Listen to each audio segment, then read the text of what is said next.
What's going on, guys? It's your boy Scrubae here, back again with another video. Hope you guys are having a great day. I know I am. And today, ladies and gentlemen, I found this subreddit called Entitled Karens, which just has crazy interactions with Karens. So I figured I'd pick a couple of the best stories from there and share them with y'all. So that's what we're going to be doing. Let's go.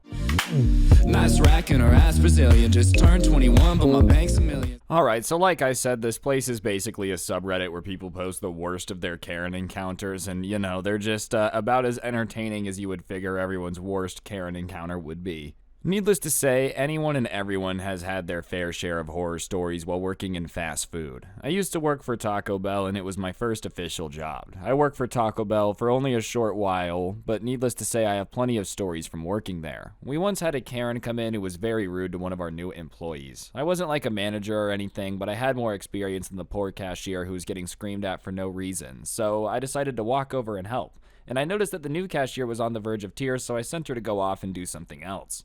Hey ma'am, what seems to be the problem? That employee there said that she can't give me what I'm trying to order. I'm so sorry about that, ma'am. What is it that you're trying to order? I want those little mini crunch wraps, the ones with the Fritos in them. At the time, they were a promotional item, and after a certain amount of time, we would stop selling them. I frowned and said, I'm sorry, ma'am, but we're no longer selling those items as they were only here for a limited amount of time. This is completely outrageous. I demand to speak to your manager.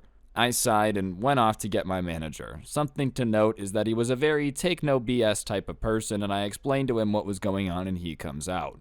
Ma'am, the items that you are requesting are no longer available. I'm sorry for the inconvenience. My manager then walks away before she could even have a chance to respond. She looked at me sputtering and mumbling, looking extremely pissed off. I want your manager's name and number. I want the number to corporate. I'm going to report you all for not selling me what I want. Again, ma'am, they were only a limited time offer. Once we're told to stop selling them, we have to stop selling them. Well, that's BS. I just saw a commercial about them yesterday. You're lying to me. Ma'am, we don't control the commercials that are put out. We have no say in any of that. I was very annoyed at this time and just want this to be over, but I'm afraid that this Karen will start destroying the restaurant if I walk away. I want your manager's name and number, and I also want the number to corporate. I'm going to report you all, again, for not selling me what I want. It's worth mentioning that at the Taco Bell I worked at, we had a policy that we didn't give out any numbers or names of employees if we didn't want to. Sorry, ma'am, I'm not allowed to give out that information. That's BS. I'm reporting the store. She's screaming the whole time as she's walking out of the store, and me being the person I am, I call out to her as she's leaving. I hope you have a better day, ma'am. She turned and flipped me off and tried to slam the door closed, only getting more pissed off when that wasn't working for her.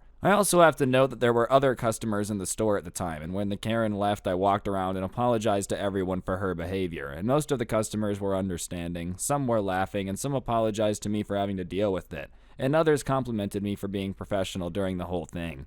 Dude, I'm just saying, if you ever find yourself going absolutely bonkers for any reason, right, there's obviously a justifiable time to go crazy. But if you look around while you're going crazy and you're in a Taco Bell, right, and no one has been robbing you or like trying to hurt you, you're definitely in the wrong. Like, if you are freaking out over anything in a Taco Bell, food or menu related, you need to do a serious life evaluation and check, because something is wrong. A wonderful lady who decided to grace our store with her presence one day walked in and stomped up to the registers with phone and item in hand, and before she got a single word out, I knew a crap storm was brewing and just took a deep breath. The price does not match the one online, and she slams the item on the counter. Me, after taking a quick deep breath, okay, well, can you show me what the price is online? I'll call up the manager so we can fix it for you. She then decides she doesn't want it scanned just yet and yanks it away slightly so I can't scan it and proceeds to continue to scream. Why are your prices different anyways? You should always match the prices on your website. I don't make the prices, ma'am, I just scan them, and I grab my radio. Manager to the front for a price change, please. She continues ranting about how this should be considered false advertisement, and how could we do this to her, blah, blah, blah. And I just tuned her out for the most part because I was tired from only getting 3 hours of sleep and having to work an extra 2 hours that day. What do I need to change? Whatever this lady has in her hands, I guess. Well, have you scanned it yet? No, because she won't give it to me. My manager just looks at me puzzled and then glances at her in disbelief and tilts his head with an expression that can only say, okay then. Ma'am, may I see the item so I can change the price? Also, if you could pull it up on the website, that would be great too, so I can change it to the correct price for you. She threw the item on the counter and started scrolling through her phone with her 7-inch claws she calls nails, eventually getting to the item, and we both look at it and the price on our computer and the price on our website. Item on our screen, $8.99. Our price, $7.99. Ma'am, are you sure you want us to just change the price to the one that's online? I don't want to hear it. But ma'am, the price on the website is, just get it done, or do you want me to call corporate? My manager and I just kind of look at each other and shrug. All right, that will be $9.23. What? That's more than the one that's on your shelf. Yeah, but the one that's on the website, it's $9.23. Will that be cash or card? This is ridiculous. We changed the price to the one online, ma'am. Fine, whatever. She threw a few crumpled up bills at us that was about $10 in crumpled up 1s and 5s. My manager and I just looked at each other and gave each other a quick sigh and head turn that said, yeesh. Man, how are you going to ask for a price match and be this confident without even making sure that the price in the store is lower? I feel like that's one of the things I would make sure that I checked before I went up there and demanded to speak to a manager and demanded the price to be changed. If you're not even going to bother to make sure it is cheaper online, then I feel like you actually kind of deserve to pay more for it. My boyfriend and I are avid fans of yard sales and estate sales. We found an awesome estate sale at a house of an old couple who were decently wealthy and traveled around the world, so we were super excited to find lots of fun antiques and vintage clothes. We brought a decent amount of cash and were planning to leave with some cool things, and we looked around for a while and he found some clothes he liked and sat down at a table while I continued to look around at all the knickknacks. While he was sitting at the table, a lady, unsure if she worked there or was just a well-known estate goer, came up to him and accused him of stealing. He was sitting at a table with clothes he was buying while I continued to look, and the woman started accusing him of putting things in his pockets and saying he was stealing and being sneaky, even though he was just sitting at a table with clothes, not sure he would fit an entire piece of clothing in his pocket.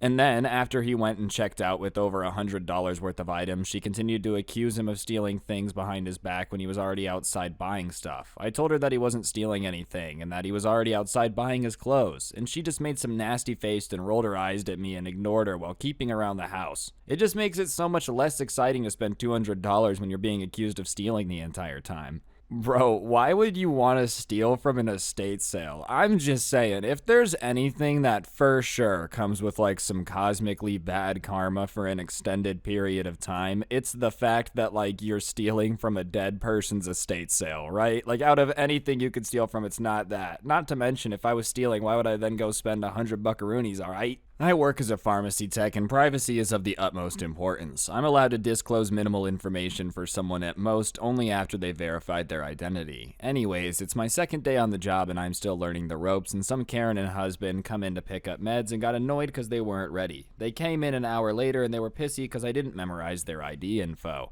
The Karen starts shouting at me about how I'm incompetent and how they shouldn't have to give their ID info so many times, and her husband starts raising his voice saying how he has places to be, and the whole thing lasted 20 minutes and 2 other people had to ditch their task to come over and deal with them.